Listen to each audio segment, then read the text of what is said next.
eu sou aquele que tem as 7 estrelas nas mãos. E diz a igreja de Éfeso: eu conheço as suas obras, eu sei tudo, mas eu tenho algo porém contra ti, que deixaste o primeiro amor. Lembra-te, pois, de onde caíste, arrepende, volta às primeiras obras, senão virei e tirarei o seu castiçal do seu lugar. Meus queridos, por que isso? Porque o apagar da presença de Deus, tanto lá no altar, como no castiçal, meus queridos, representa a decadência, ou seja, a decadência do ministério, seja a decadência do povo, representa a negligência daqueles que deveriam manter acesos a presença de Deus em meio ao povo.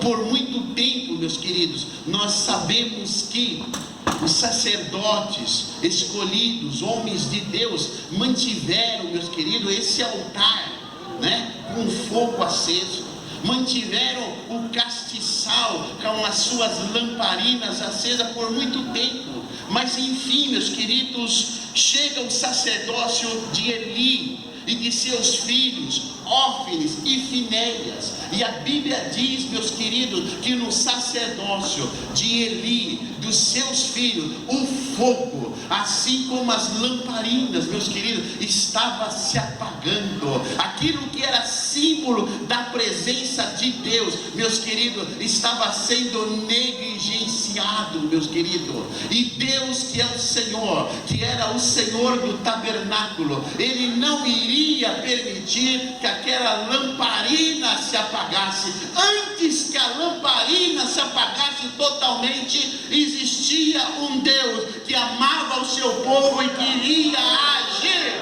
Deus não deixa se apagar totalmente a presença dele na igreja. Antes que se apague, Deus vai tomar alguma atitude. O sacerdócio de Eli, de Hófnis e Finéia é uma tipificação, meus queridos, da igreja de hoje. E quando eu estou falando da igreja de hoje, eu não estou somente falando da igreja de Cristo Pentecostal Internacional, mas eu estou falando da igreja do Senhor Jesus Cristo espalhado sobre a terra. A igreja que busca resultados, mas a igreja que quer caminhar, mas a igreja que quer caminhar negligenciando a presença do Senhor na igreja. É uma tipificação da decadência da relação do Senhor da igreja com aqueles que foram escolhidos pelo próprio Deus. Eli tinha sido escolhido por Deus, certamente, mas o tempo se passou, e agora esse sacerdócio está decadente. Tudo porque o egocentrismo, a falta de temor tomou o coração daquele homem e certamente dos seus filhos. A igreja de hoje, de modo geral, também tem sido lideranças tomados pelo egocentrismo, pela falta de temor, pelo sentimento que eles têm de que pode fazer tudo na igreja, que não há consequência, que o Senhor na verdade não precisa falar o que deve ser feito na igreja. Trata-se de uma perda de uma posição especial, maravilhosa, dada pelo Senhor Jesus. Todos nós em Cristo Jesus também nos tornamos sacerdotes. Em Apocalipse diz que chegou um momento crucial em que o céu fez um silêncio e perguntaram: quem pode abrir o livro?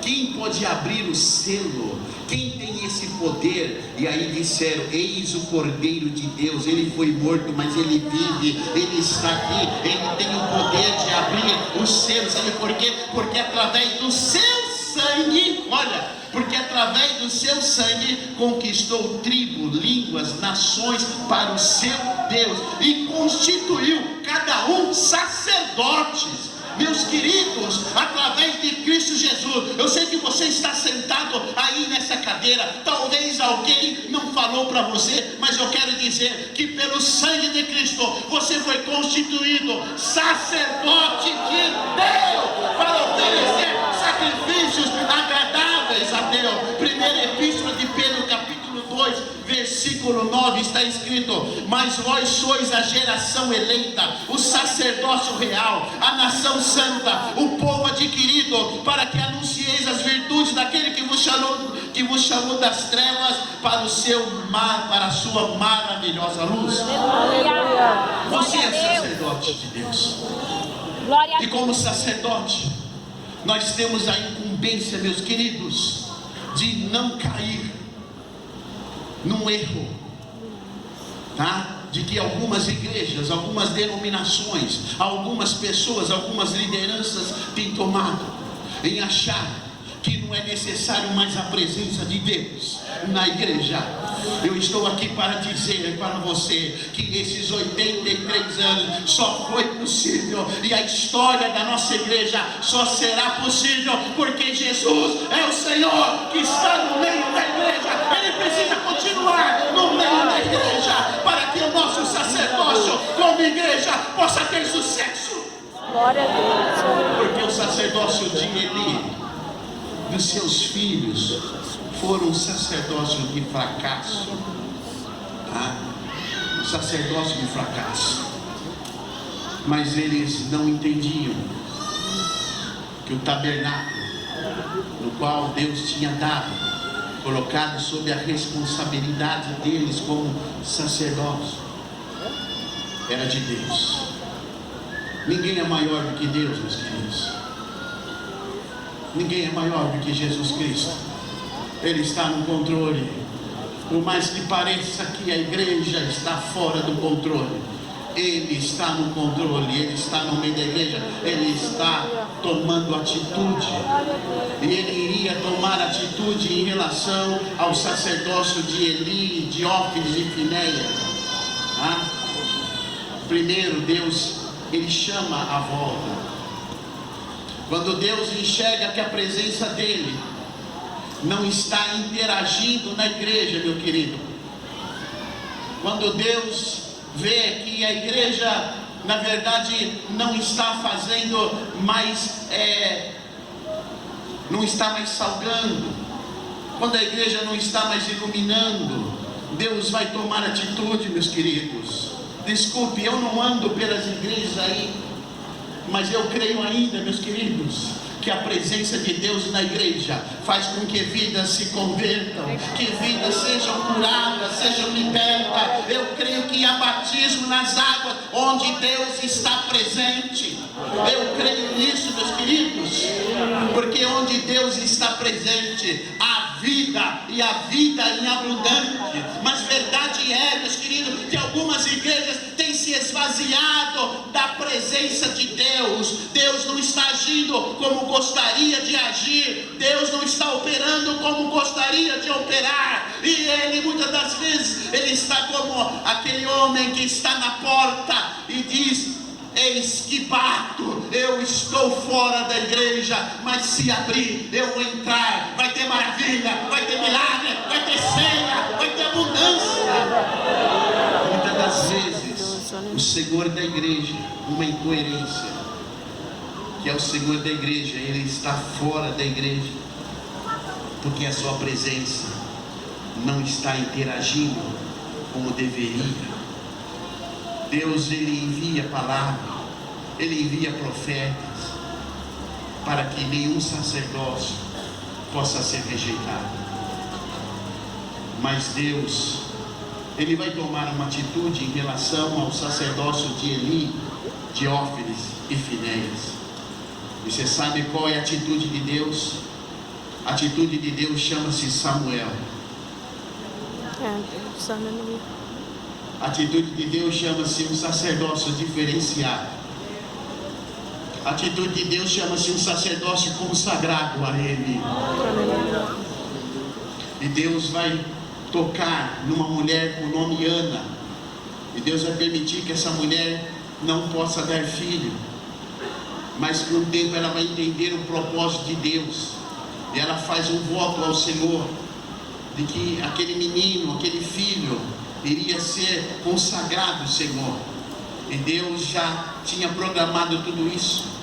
E Samuel nasce, e quando ele é desmamado de sua mãe, ele é levado ao templo, e ele começa a crescer ali no templo, ele começa a interagir com as coisas do templo, mas ele não conhecia Deus.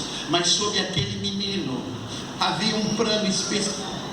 Sobre aquele menino havia um plano tremendo da parte de Deus. Assim acontece as coisas de Deus. Às vezes nós estamos na igreja, às vezes nós estamos cultuando, adorando a Deus, mas tem hora que o Deus Todo-Poderoso se revela a cada um de nós. Há momento que Deus, ele tem uma intimidade, ele chega e fala: eu tenho algo tremendo na sua vida.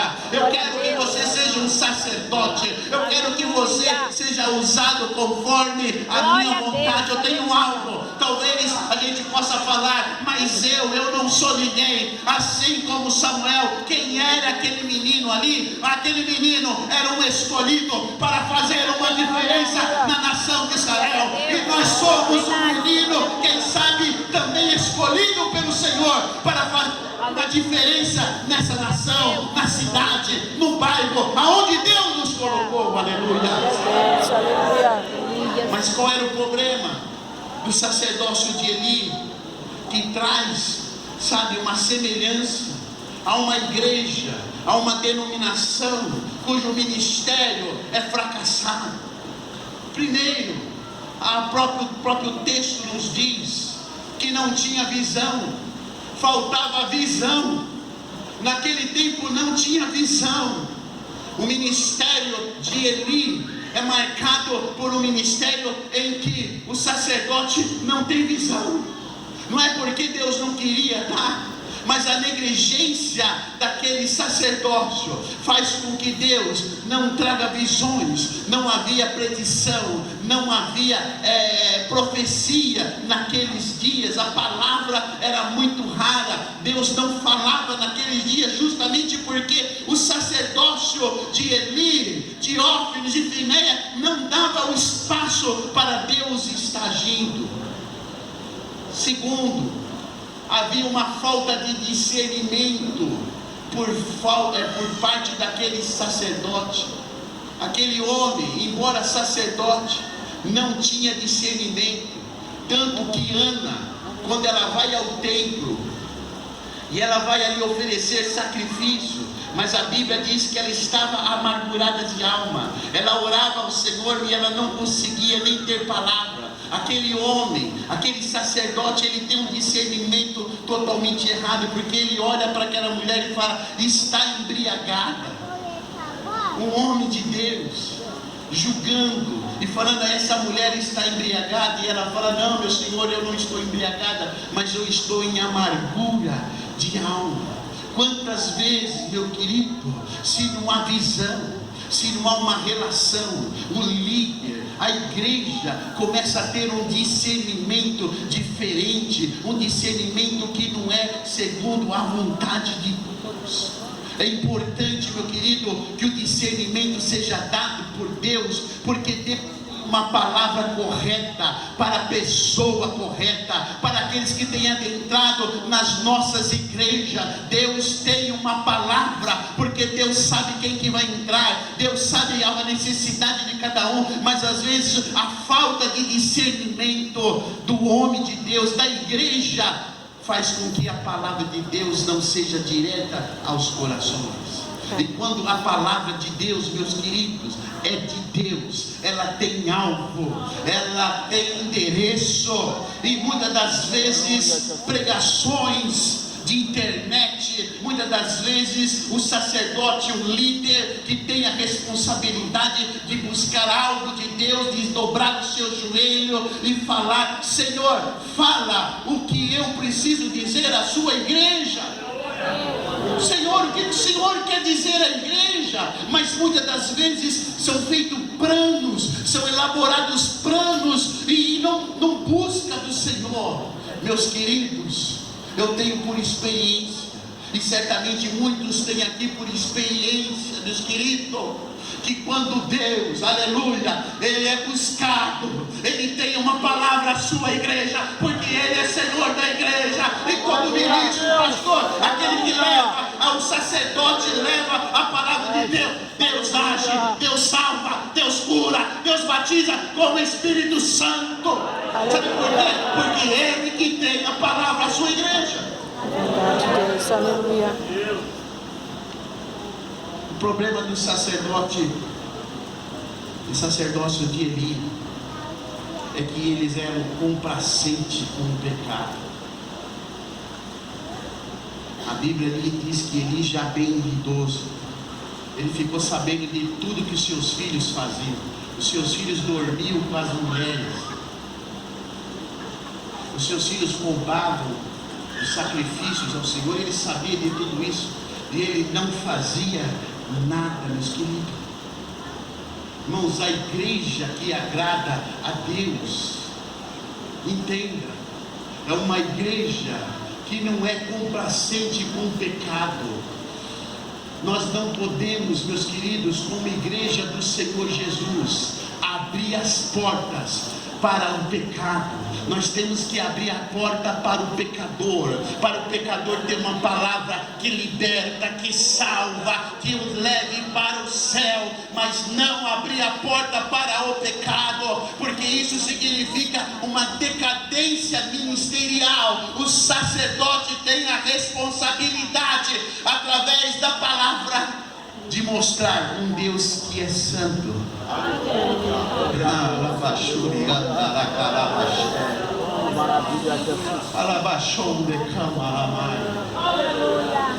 A igreja que para de pregar contra o pecado, meus queridos, não é a igreja que está na vontade do Senhor da igreja, porque a minha Bíblia diz que o Espírito Santo,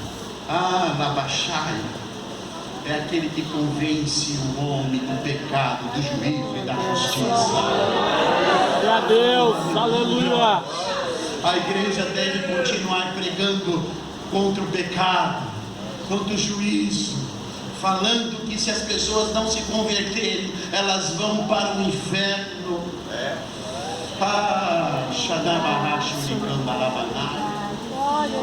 O sacerdócio de Eli perdeu toda a direção, todo o sentido de representar Deus. O sacerdócio de Eli permitiu o desprezo dos quanto às ofertas e sacrifícios do Senhor.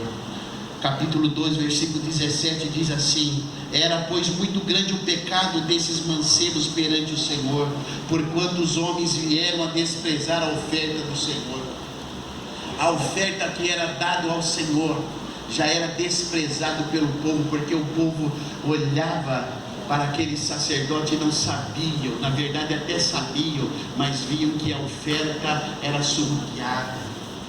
Irmãos, a igreja que agrada a Deus é uma igreja idônea, é uma igreja onde os seus membros sabem aonde é aplicado o dinheiro das suas ofertas, tá? Vê o crescimento, vê o investimento, porque isso agrada, porque muitas denominações as pessoas não sabem aonde vão as suas ofertas, e aqui Deus estava, na verdade, Deus não estava se agradando, porque as ofertas eram surrupiadas. A igreja de Cristo Pentecostal Internacional é uma igreja, graças a Deus, aleluia, tem a liberdade dos seus membros saber aonde as suas ofertas são investidas. Isso é muito bom, isso é agrado a Deus. Aquele sacerdócio vai ter um encerramento trágico. Os filhos, Hófnis e Finéias, eles são mortos na guerra. A arca de Deus é levada pelos filisteus no sacerdócio de Eli, de Hófnis e Finéias. A presença de Deus é tirada completamente. E a Bíblia diz que quando ele fica sabendo, através de um mensageiro, que a arca e os seus filhos a arca tinha sido levada, e os seus filhos morreram. Ele cai para trás, quebra o pescoço e morre. A sua nora, a esposa de Finéias, ao ouvir, ela dá a luz, e quando ela dá a luz, ela está para morrer, e ela nem faz caso do seu filho, e as mulheres falam com ela: como que vai se chamar o seu filho? E ela fala: Icabod, foi-se a glória de Deus. Que trágico esse ministério, meu querido. Ministério que tinha tudo para dar certo, mas negligenciou a presença de Deus, perdeu o seu temor ao Senhor. Agora imagine Eli, um sacerdote, ser lembrado pelo seu neto, que tem o nome Foi-se a presença de Deus.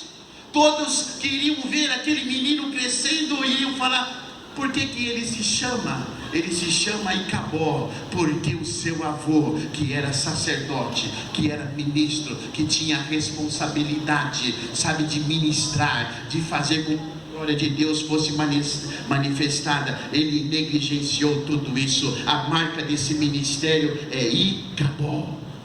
Mas Deus tinha levantado, sabe quem? Samuel.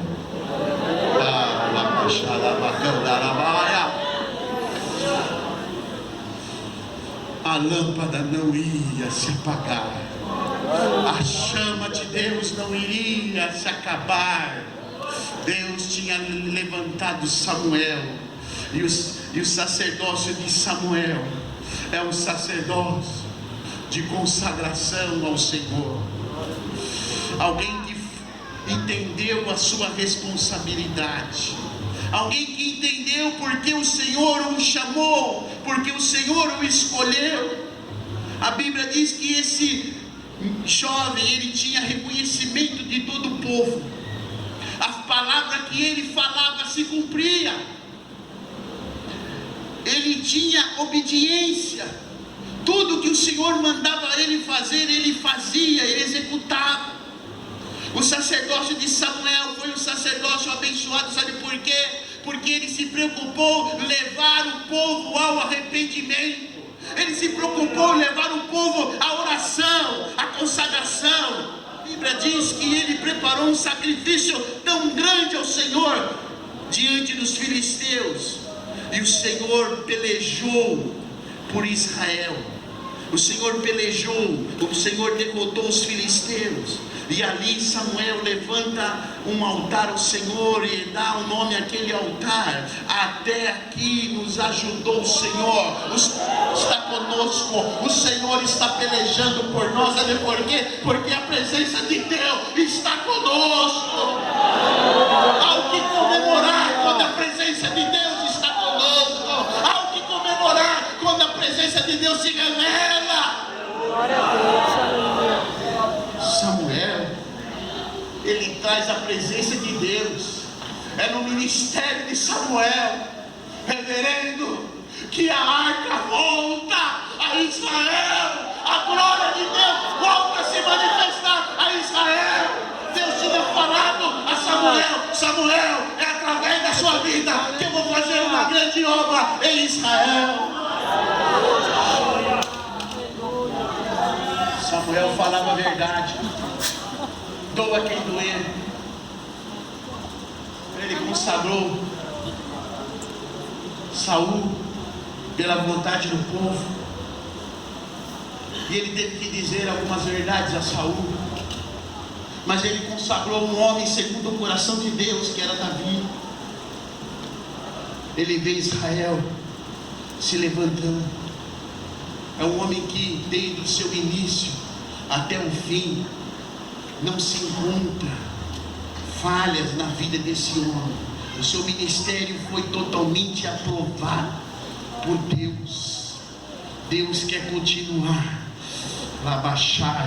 abençoando a igreja de Cristo Pentecostal Internacional, mas através de um sacerdócio não como Eli, não como Ófnis, não como Finéias, mas um sacerdócio como Samuel, porque Deus ainda tem coisas grandiosas a fazer nessa nação que se chama Brasil, essa nação que está corrupta,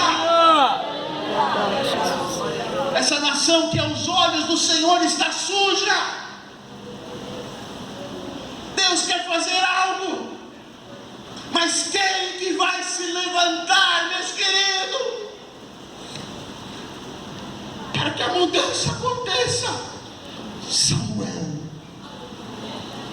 nesta noite, Shanaia, Camarabaxéia, quem sabe Deus nos enxerga como Samuel. Quem sabe Deus, pelo seu Espírito, pela sua palavra, Ele chega ao teu coração e fala: eu sei que talvez você se sente um menino, eu sei que talvez você se sente pequeno, mas eu te estabeleci como Samuel para fazer algo tremendo. Quero fazer algo tremendo, algo que talvez Deus não pode contar com outras denominações. Eu sei que existem denominações ótimas, excelentes, nós temos comunhão com outras denominações, mas fato é, meus queridos, que o Senhor da igreja, Ele não pode contar com muitas e outras denominações, porque se corromperam, porque aos olhos do Senhor estão como Eli, Ófinis e Finéias, se corromperam, e a presença de Deus não se manifesta como Ele gostaria de manifestar. Mas quando a gente olha para a história de 83 anos da nossa igreja, aleluia, onde as portas do inferno não se prevaleceram sobre a nossa igreja, em que Deus sustentou, em que Deus escolheu homens, mulheres simples, sim, como nós somos, tá? Mas pessoas que Deus pode, no tempo dele, dar a ascensão necessária. Eu estou falando aqui nesta noite que Deus tem um plano maior para a igreja de Cristo Pentecostal.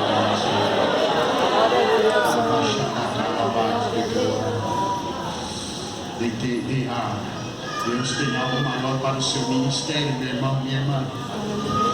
Deus tem algo para você, jovem, que está ouvindo essa palavra, porque é assim que Deus faz.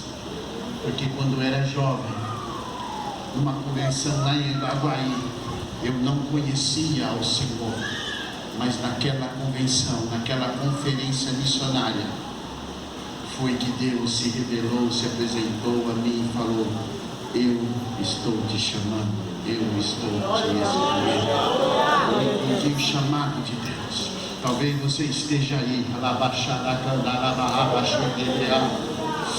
mas Deus, nessa noite, se você der lugar, se você entender que quem chama não é homem, é Deus que chama, porque Ele é o Senhor da igreja.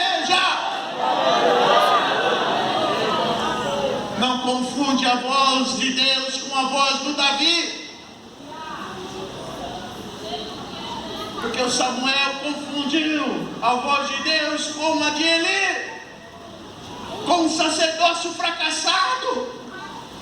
E ele foi lá: eis-me aqui, não sou eu que te chamo.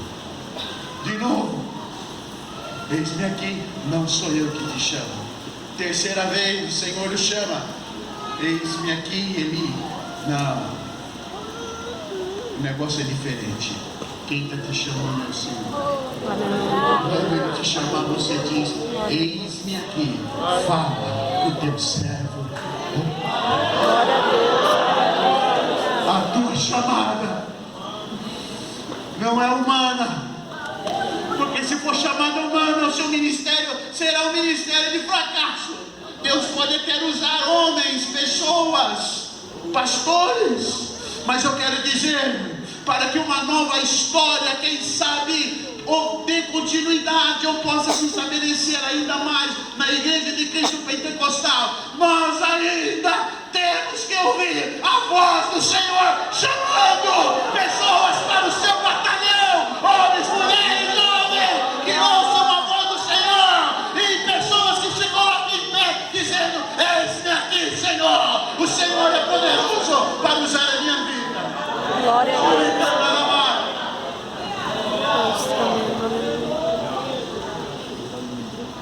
Eu entendo que Deus não chama ninguém para o fracasso. Deus não chamou Eli e permitiu que os seus filhos nascessem para o fracasso. O fracasso veio, na verdade, pela posição, pela atitude daquelas pessoas. Todos que Deus chama, Joás, todos que Deus chama é para a vitória. Deus não chama homens, mulheres, jovens para o fracasso, para o ministério de fracasso. O fracasso vem pela negligência, o fracasso vem pela ausência da presença de Deus, da presença do Espírito Santo.